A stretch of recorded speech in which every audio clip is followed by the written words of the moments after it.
नमस्ते दोस्तों, स्वागत है आपके अपने YouTube channel Aradhana and blogs पे। दोस्तों आप लोग कैसे हैं? तो उम्मीद करती हूँ कि आप लोग ठीक होंगे, अच्छे होंगे। दोस्तों आज की वीडियो में हम बात करेंगे कि खरमास कब से लग रहा है और साथ ही साथ होला अष्टक क्या होता है, होला अष्टक कब से लग रहा है, होला अष्टक किसको कहते हैं और इन दोनों जो भी खरमास लग रहा है और होला अष्टक लग रहा है तो इस समय के बीच में हमें कौन सा कार्य नहीं करना चाहिए बिल्कुल भी, और कौन कौन सा कार्य हमें ध्यान रखना चाहिए और साथ ही साथ और भी ज़रूरी कार्य हैं जो कि होला अष्टक में नहीं करना चाहिए और साथ ही साथ खरमास में भी नहीं करना चाहिए। तो आज की वीडियो में हम इसी विषय पर बात करेंगे। तो चलिए दोस्तों वीडियो को शुरू करते हैं। तो सबसे पहले हम जान लेते हैं कि खरमास के बारे में, उसके बाद हम जानेंगे होला अष्टक के बारे में। तो दोस्तों खरमास का नाम सुनते ही आपके मन में आ रहा होगा कि खरमास तो अभी अभी समाप्त हुआ है। जैसे कि हम सभी जानते हैं कि 14 या 15 दिसंबर से लगता है खरमास और मकर संक्रांति के दिन जो है खरमास समाप्त हो जाता है। तो उसके बारे में तो हम सभी जानते हैं, लेकिन बहुत सारे लोग अभी भी हैं जो कि साल में 2 बार जो खरमास लगता है उस बारे में नहीं जानते हैं, सिर्फ एक ही खरमास के बारे में जानते हैं। तो दूसरा खरमास, एक खरमास लग गया है और ये दूसरा खरमास है जो कि 14 मार्च से शुरू होगा और 13 अप्रैल तक रहेगा। तो ये जो समय है 14 मार्च से लेकर 13 अप्रैल के बीच में हमें कौन कौन सा कार्य नहीं करना चाहिए उस बारे में हम देख लेते हैं। खरमास में कोई भी नया कार्य जैसे कि विवाह, मुंडन, जनेऊ और जो भी शादी के लिए हम लड़का लड़की देखने जाते हैं या फिर कोई भी सगाई हो गया या फिर हम किसी भी तरह की शुभ कार्य जो है वो हम खरमास के समय में नहीं करेंगे, क्योंकि ये शुभ नहीं होता है, ना ही शुभ फलों को देता है। क्योंकि इस समय में कोई भी किया गया शुभ कार्य जो है वो हमें अच्छा परिणाम नहीं देता है, हमेशा बुरा ही परिणाम देता है। इसलिए ये बातें ध्यान रखें। दोस्तों जैसे हम मकर संक्रांति के पहले जो लगता है खरमास जिसमें हम हर चीज़ बचाते हैं, ठीक उसी तरह से इस खरमास में भी हमें उसी तरह से बचाना है। अगर कोई गाड़ी वगैरह ख़रीदना है या फिर ज़मीन की रजिस्ट्री वगैरह कराना है तो वो सारी काम भी हम नहीं करेंगे।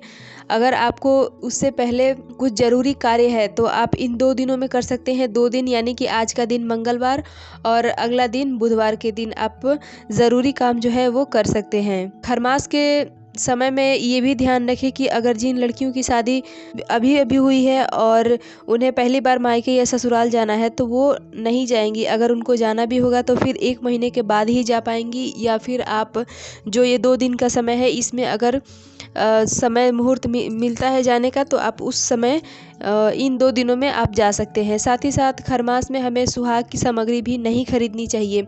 अगर जैसे कि सिंदूर, बिंदी और महावर, चूड़ी इत्यादि सुहाग की सामग्री हमें नहीं खरीदनी चाहिए।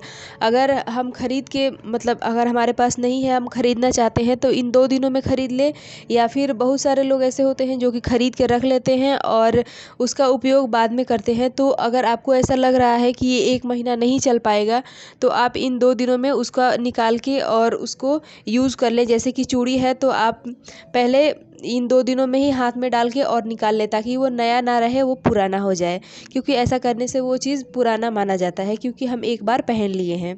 ऐसे ही सिंदूर और बिंदी की भी बात है कि अगर हमारे पास बिंदी का नया पैकेट हम खोलने का सोच रहे हैं, निकालने का सोच रहे हैं, तो हमें इन 2 दिनों में ही उस बिंदी के पत्ते में से हम निकाल के और एक बार लगा के और फिर उसमें रख देंगे। तो ये सारी चीज़ें हो गई। और अगला हम देख लेते हैं कि खरमास ये जो है इसका क्या मतलब है। इस खरमास में जो है सूर्य भगवान जो है धनु या मीन राशि में जाते हैं तो खरमास लगता है। तो अभी जो है सूर्य भगवान जो है अभी मीन राशि में जाएंगे और जो खरमास दिसंबर के महीने में लगा था जो कि मकर संक्रांति के दिन खत्म हो गया था, उसमें वो सूर्य भगवान धनु राशि में जा चुके हैं। तो ऐसे में सूर्य का बल जो है वो कम हो जाता है, क्योंकि सूर्य जो है वो देव गुरु बृहस्पति के राशि में चले जाते हैं और ऐसा माना जाता है कि सूर्य भगवान जो है वो गुरु बृहस्पति की सेवा करते हैं।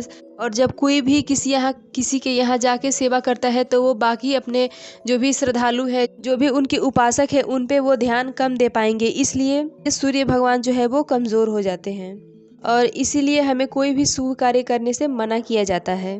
दोस्तों मैं आपसे एक छोटी सी रिक्वेस्ट करना चाहती हूँ कि अगर हमारी ये जानकारी आपको अच्छी लग रही है, वीडियो अच्छी लग रही है, तो प्लीज़ हमारे वीडियो को लाइक करें, चैनल को सब्सक्राइब करें और साथ ही साथ अगर कोई सवाल है या फिर वीडियो से संबंधित कोई सवाल है तो आप कमेंट करें, उसका रिप्लाई आपको 12 घंटे के अंदर ज़रूर मिलेगा।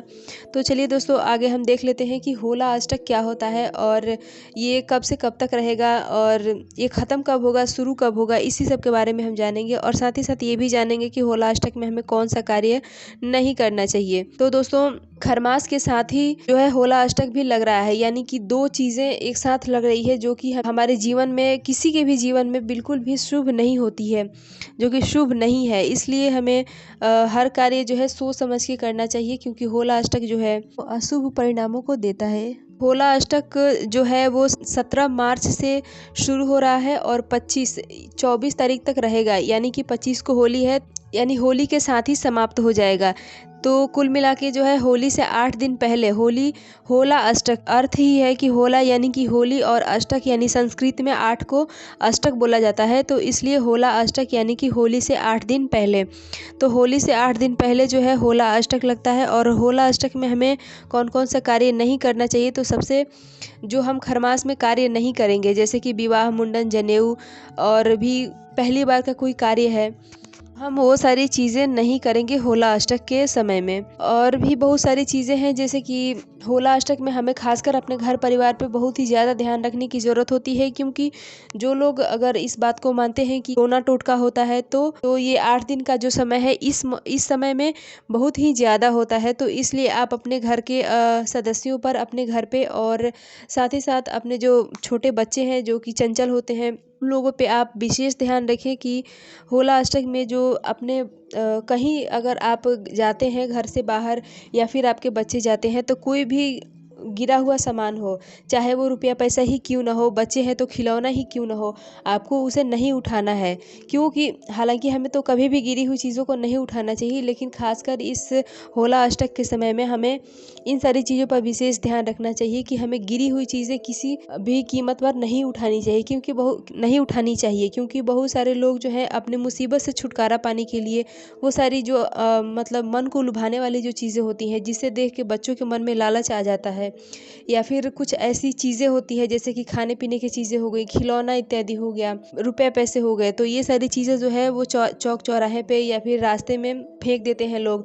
तो इन सारी चीज़ों पर ध्यान दें और इसको आप भी ना उठाएं और अपने बच्चों को भी सिखाएं कि ऐसी सारी चीज़ों को वो ना उठाएं। और अगर आप वो चीज़ सामान उठा लेते हैं तो वो परेशानी जो है आपके पास भी या फिर आपके बच्चे के पास भी आ सकती है। अगला है कि अगर आपके भी छोटे बच्चे हैं, जैसे कि गोद में खिलाने वाले हैं, तो उसे उन बच्चों को आप क्या करें कि अपने माथे पे एक साइड में कहीं भी आप काला टीका लगा दें या फिर बीच में भी लगा सकते हैं। लेकिन अगर बड़े बच्चे हैं जो कि काजल का टीका या फिर किसी भी तरह का टीका नहीं लगवाना पसंद करते हैं, तो आप उन्हें क्या कर सकती हैं कि उनके नाभि में या फिर पैर के जो तलवा होता है वहाँ पे आप काला टीका ज़रूर लगा दें। इससे जो होता है हमें बुरी शक्तियाँ हमारे पास नहीं आती हैं, उससे हमें बचाव होता है। तो आप ये दोनों चीज़ें कर लें, काला टीका ज़रूर लगा दें अपने बच्चों को।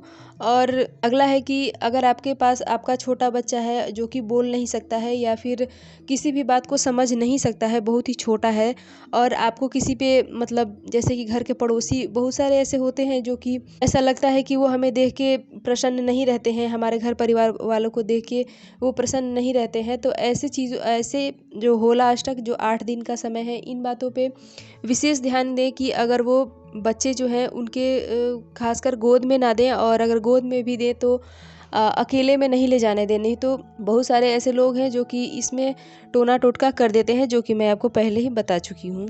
अगला है कि हमें अपना रूम भी नहीं बदलना चाहिए ऐसे समय में। जैसे तो हमें अपने किराए का रूम भी अगर बदलना है तो हमें कोशिश करना चाहिए कि 8 दिन रुक जाएं, उसके बाद ही बदलें। अगर बहुत ही ज़रूरी हो जाता है तो आप ये दो दिन है उसमें बदल लें, और या फिर आप 8 दिन रुक जाएं किसी भी तरह से, उसके बाद ही आप बदलें। ये जो खरमास और होला अष्टक का समय है, इसमें आप नया व्रत भी शुरू नहीं कर सकते हैं, और किसी भी व्रत का उद्यापन अगर आप करना चाहते हैं तो आप ना करें बिल्कुल भी, कि ये शुभ परिणाम देने वाला नहीं होता है। अगला है कि क्या हम होला अष्टक के समय में कुछ नए कपड़े खरीद सकते हैं या फिर नहीं। तो जी हाँ, आप अपने घरेलू की सामान की जो चीज़ें हैं वो खरीद सकती हैं, ऐसा कोई दिक्कत नहीं है, लेकिन सुहाग की चीज़ों को खरीदने से बचें। दोस्तों हमारा वीडियो यहीं तक का है। उम्मीद करती हूँ कि ये जानकारी आपको अच्छी लगेगी। अच्छी लगी हो तो आप वीडियो को लाइक करें। मिलती हूँ इसी तरह के एक और वीडियो के साथ, तब तक के लिए बाय।